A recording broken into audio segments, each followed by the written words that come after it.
नमस्कार, मी हर्षदा स्वकुळ. मुंबईसह महाराष्ट्रातल्या 29 महानगरपालिकांच्या महापौर पदाची लॉटरी म्हणजे सोडत ही 22 तारखेला निघणार आहे आणि 21 तारखेला म्हणजे आज एकनाथ शिंदे यांच्याकडे जे शिवसेना हे नाव आहे आणि पक्षचिन्ह आहे धनुष्यबाण, त्याबाबत सुप्रीम कोर्टात सुनावणीला सुरुवात होणार आहे. न्यायमूर्ती सूर्यकांत आणि न्यायमूर्ती जयमल्ल्या बागची यांचं खंडपीठ या प्रकरणावर सुनावणी करणार आहे. सर्वोच्च न्यायालयानं 21 जानेवारी 2026 ही तारीख शिवसेना आणि राष्ट्रवादी काँग्रेस या दोन्ही पक्षचिन्हांच्या वादावर अंतिम सुनावणीसाठी निश्चित केली होती नोव्हेंबरमध्येच. आता बघा की सुप्रीम कोर्टाचा हा निकाल ठाकरेंच्या बाजूने या केसमध्ये लागू शकतो असं बरेच कायदेतज्ञ म्हणतात. अगदी आज जरी ही सुनावणी झाली नाही, इन केस जर पुढची तारीख जरी पडली तरी कधी ना कधी सुप्रीम कोर्टासमोर ही सुनावणी येणार आहे आणि त्यावेळेला शिंदे यांना रिलीफ मिळण्याची शक्यता कमी आहे असंही कायदेतज्ञांचं मत आहे. ते असं का म्हणतात हे या व्हिडिओमध्ये नीट समजून घेऊयात. महाराष्ट्राच्या राजकारणातला सगळ्यात गुंतागुंतीचा असलेला हा लीगल विषय आहे आणि त्या सगळ्या लीगल विषयाची आतापर्यंतची टाईमलाईन काय आहे, ठाकरेंच्या बाजूने हे का झुकलेलं आहे, हे सगळं सोप्या भाषेत मी तुम्हाला या व्हिडिओमध्ये सांगणार आहे. याचा फायदा असा होईल की जेव्हा सुनावणी सुरू होईल किंवा जर पुढचा लगेच निकाल आला तर तुम्हाला हा व्हिडिओ पटकन रेफर करता येईल, गोष्टी समजून घेता येतील आणि तुम्हाला पुढचा निकाल तुमचाच नीट समजू शकतो. शिवसेना राष्ट्रवादी काँग्रेस या दोन्ही पक्षात फूट झाली आणि त्यानंतर हे पक्षचिन्ह आणि पक्ष नाव कोणाचं असेल यावरून वाद सुरू झाला. शिवसेनेतल्या वादाची सुरुवात जून 2022 मध्ये झाली, जेव्हा एकनाथ शिंदे यांनी बंड केलं. आधी मी तुम्हाला सगळं शिवसेनेबद्दल सांगते आणि मग राष्ट्रवादी काँग्रेसबद्दल. तर ही टाईमलाईन बघा की जून 2022 मध्ये एकनाथ शिंदे यांच्या नेतृत्वाखाली 40 आमदारांनी बंड केलं आणि हे प्रकरण सुप्रीम कोर्टात पोहोचलं. आणि मग ऑक्टोबर 2022 मध्ये केंद्रीय निवडणूक आयोगानं शिवसेना हे नाव आणि धनुष्यबाण हे चिन्ह गोठवलं. दोन्ही गटांना तात्पुरती नावं दिली आणि चिन्ह दिली, उदाहरणार्थ मशाल आणि ढाल तलवार. पण 27 फेब्रुवारी 2023ला निवडणूक आयोगानं एकनाथ शिंदे यांच्या गटाला शिवसेना नाव आणि धनुष्यबाण हे चिन्ह बहाल केलं. आता हा निकाल देताना आयोगानं काय निकष लावला होता तर बहुमत म्हणजे आमदारांची संख्या जास्त आहे या निकषानं आयोगानं हा निर्णय घेतला. पण या निर्णयाच्या विरोधात सुरू झालेला संघर्ष आता लॉजिकल एंडला पोहोचणार का हे पाहणं महत्त्वाचं आहे. 11 मे 2023 ही तारीख कायमस्वरूपी आपण सगळे लक्षात ठेवूयात, कारण ही अत्यंत महत्त्वाची तारीख होती. सर्वोच्च न्यायालयाच्या 5 न्यायाधीशांच्या खंडपीठानं सरन्यायाधीश DY चंद्रचूड यांच्या अध्यक्षतेखाली एक निकाल दिला जो एक टर्निंग पॉईंट ठरतो या अख्ख्या केसमध्ये. कारण त्या निकालाच्या बेसिसवरच हे म्हटलं जातंय की जर आता सुनावणी सुरू झाली तर ती ठाकरे यांच्या बाजूनं होण्याची शक्यता जास्त आहे. या निकालानं एकनाथ शिंदे यांचं सरकार वाचवलं, पण राज्यपाल भगतसिंग कोश्यारी आणि विधानसभा अध्यक्षांच्या भूमिकेवर तीव्र ताशेरे ओढले. 5 महत्त्वाचे पॉईंट्स आता मी तुम्हाला सुप्रीम कोर्टाच्या त्या निकालाचे सांगणार आहे, जे तुम्ही कायमस्वरूपी लक्षात ठेवा, कारण ते एकदा कळले की कोर्टाच्या पुढच्या काळात येणारा जो निकाल असेल तो तुम्हाला पटकन समजणार आहे. तर 5 महत्त्वाच्या मुद्द्यांपैकी पहिला मुद्दा, राज्यपालांच्या भूमिकेवर कोर्टानं ताशेरे ओढले होते. तेव्हा फ्लोर टेस्ट झाली होती, ती इल्लीगल होती हे कोर्टानं स्पष्ट केलं होतं. तेव्हाचे राज्यपाल होते भगतसिंग कोश्यारी. यांनी बोलवलेली बहुमत चाचणी, ज्याला फ्लोर टेस्ट म्हणतात, ती बेकायदेशीर होती हे कोर्ट म्हटलं होतं. आणि या निकालाच्या कॉपीत कोर्टानं हे स्पेसिफाय केले. ही कॉपी पण मी तुम्हाला आपल्या व्हिडिओच्या खाली अटॅच करते. या कॉपीची लिंक तुम्ही थेट सुप्रीम कोर्टाच्या वेबसाईटवर जाऊन ही कॉपीची लिंक बघू शकता. तर या निकालामध्ये सुप्रीम कोर्टानं काय म्हटलं होतं की राज्यपालांकडे असा कोणताही ठोस पुरावा नव्हता की उद्धव ठाकरे यांनी सभागृहाचा विश्वास गमावलाय हे सांगणारा कुठलाही पुरावा राज्यपालांकडे नव्हता.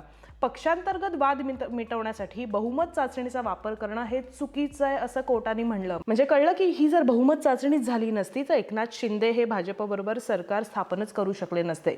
मग असा प्रश्न येतो की उद्धव ठाकरेंना पुन्हा मुख्यमंत्री का नाही करता आलं? जर राज्यपालांची कृती चुकीची होती तर उद्धव ठाकरे यांचं सरकार पुन्हा का नाही आणलं? यावर पण कोर्टानं स्पष्टीकरण या निकालात दिलंय की उद्धव ठाकरे यांनी बहुमत चाचणीला सामोरं जाण्यापूर्वीच रेझिग्नेशन दिलं होतं, त्यामुळे राजीनामा दिला त्यांनी नसता त्यावेळेला तर न्यायालय स्टेटस-को म्हणजे जसेच्या तसं स्थिती स्टेटस-को करून त्यांना पुन्हा एकदा मुख्यमंत्री पदावर बसवू शकलं असतं. दुसरा महत्त्वाचा पॉईंट या निकालाचा होता तो म्हणजे व्हिप म्हणजे त्याला मराठीत प्रतोद, त्याची नियुक्ती ही इल्लीगल आहे असं कोर्टानं सांगितलं. विधानसभा अध्यक्षांनी शिंदे गटाचे भरत गोगावले यांची व्हिप म्हणून जी नियुक्ती केली ती कोर्टानं इल्लीगल ठरवली. कोर्ट काय म्हटलं या निकालात? त्यांनी नियम पण सांगितलाय कोर्टाने या निकालांमध्ये की व्हिप हा राजकीय पक्षानं म्हणजे पॉलिटिकल पार्टीनं नियुक्त करायचा असतो, फक्त विधिमंडळ पक्षानं म्हणजे त्याला इंग्लिशमध्ये लेजिस्लेटिव्ह पार्टीनं नाही. त्यामुळे विधानसभा अध्यक्षांनी मूळ राजकीय पक्षाचा म्हणजे उद्धव ठाकरे यांच्या शिवसेनेचा विचार न करता भरत गोगावले यांची नियुक्ती मान्य केली, जी चुकीची होती असं कोर्टानं स्पष्ट केलंय. त्यावेळेला कोर्टानं या निकालामध्ये पॉलिटिकल पार्टी आणि लेजिस्लेटिव्ह पार्टी या शब्दांमधला फरक सुद्धा क्लिअर केलाय. बघा, विधिमंडळ पक्ष म्हणजे लेजिस्लेटिव्ह पार्टी म्हणजे काय, तर कोण निवडून आलेले जे काही आमदार खासदार आहेत त्याला लेजिस्लेटिव्ह पार्टी म्हणतात.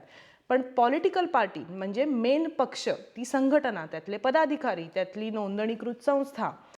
आता या निकालाचा अर्थ बघा की आमदारांच्या गटाला म्हणजे लेजिस्लेटिव्ह पार्टीला पक्षाचा निर्णय घेण्याचा अधिकार नाही. पक्षाचा व्हिप कोण असेल हे पॉलिटिकल पार्टी ठरवेल, म्हणजे राजकीय पक्ष ठरवेल. त्यामुळे एकनाथ शिंदे यांनी जी प्रतोदपदी नियुक्ती केली होती ती कोर्टानं इल्लीगल ठरवली. तिसरा महत्त्वाचा पॉईंट या निकालातला असा होता की खरी शिवसेना कुणाची, यावर कोर्टानं खूप स्ट्रेट फॉरवर्ड सांगितलंय. संविधानामध्ये 10th स्केड्यूलबद्दल कोर्टानं या निकालात सांगितलं होतं. 10व्या अनुसूचीला म्हणजे 10th स्केड्यूलला आपण सोप्या भाषेत पक्षांतर बंदी कायदा म्हणतो. 1985 मध्ये संविधानात हा कायदा जोडण्यात आला.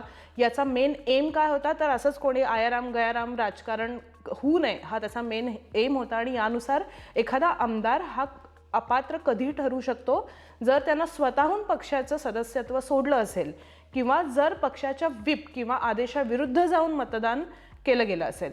आता याच्यामध्ये नियम असा होता पूर्वी की जर 1/3 आमदार फुटले तर त्यांना वेगळा गट स्थापन करता येत होता. पण आताच्या नियमानुसार कोणत्याही गटाला अपात्रतेपासून वाचण्यासाठी किमान 2/3 आमदारांचं समर्थन असणं महत्त्वाचं होतं. आणि हाच इथे महत्त्वाचा मुद्दा आहे. फक्त 2/3 किंवा 2/3 आमदार सोबत असणं म्हणजेच आम्हीच मूळचे पक्ष आहोत असं होत नाही. या 10th स्केड्यूलनुसार या गटाला दुसऱ्या कुठल्या तरी पक्षात मर्ज व्हायला लागतं, विलीन व्हायला लागतं. एकनाथ शिंदे यांच्या केसमध्ये त्यांनी विलिनीकरण केलं नव्हतं आणि हाच एक खूप मोठा कायदेशीर पेच होता. चौथा महत्त्वाचा मुद्दा या निकालात होता तो म्हणजे आमदारांच्या अपात्रतेचा अधिकार कोणाला आहे. यावरही कोर्टानं क्लिअर केलं की हा निर्णय विधानसभा अध्यक्षांनी घ्यायला पाहिजे. विधानसभा अध्यक्षांनी एका रिझनेबल टाईम पिरियडमध्ये हे आमदार अपात्र आहेत का नाही हे ठरवलं पाहिजे. आणि पाचवा महत्त्वाचा पॉईंट म्हणजे नबाम रेबिया केसचा संदर्भ या निकालामध्ये दिला गेला होता की आमदारांवर अपात्रतेची कारवाई सुरू असताना जर विधानसभा अध्यक्षांविरुद्धच जर अविश्वासाचा ठराव प्रलंबित असेल तर त्या आमदारांना अपात्र कसे काय करू शकतात. आणि हा पेच सोडवण्यासाठी न्यायालयानं हे प्रकरण 7 न्यायाधीशांच्या मोठ्या खंडपीठाकडे सोपवलं. तर थोडक्यात सांगायचं तर न्यायालयानं नैतिकदृष्ट्या एथिकली उद्धव ठाकरे यांच्या बाजूनच मतं मांडली होती त्यांच्या लास्ट निकालामध्ये सुद्धा. पण टेक्निकली म्हणजे तांत्रिकदृष्ट्या राजीनामा उद्धव ठाकरे यांनी दिला. त्याच्यामुळे एकनाथ शिंदे यांचं सरकार वाचलं, ते कायम राहिलं. आणि मग 10 जानेवारी 2024ला काय झालं, विधानसभा अध्यक्ष राहुल नार्वेकर यांनी निकाल दिला की एकनाथ शिंदे यांची शिवसेना हा मूळ राजकीय पक्ष आहे. आता या निकालानंतर सुप्रीम कोर्ट या सुनावणीमध्ये काय म्हणतंय याकडे सगळ्यांचं लक्ष लागलंय. बरेच इफ्स अँड बट्स आता डिस्कस होत आहेत. एकनाथ शिंदे यांच्याकडचं जर हे चिन्ह गेलं तर त्यांची पुढची राजकीय कारकीर्द काय असू शकेल, या बाबतीत काय काय नाट्य महाराष्ट्राला पाहायला मिळेल. आणि मी तुम्हाला एक राष्ट्रवादी काँग्रेसची पण टाईमलाईन पटकन सांगते, म्हणजे तुम्हाला कुठलाही पुढच्या निकाल वाचताना ही टाईमलाईन रेफर करता येईल. राष्ट्रवादी काँग्रेसमध्ये फूट कधी पडली, जुलै 2023मध्ये. 2 जुलै 2023ला अजित पवार यांनी उपमुख्यमंत्रीपदाची शपथ घेतली आणि राष्ट्रवादी काँग्रेसवर दावा ठोकला.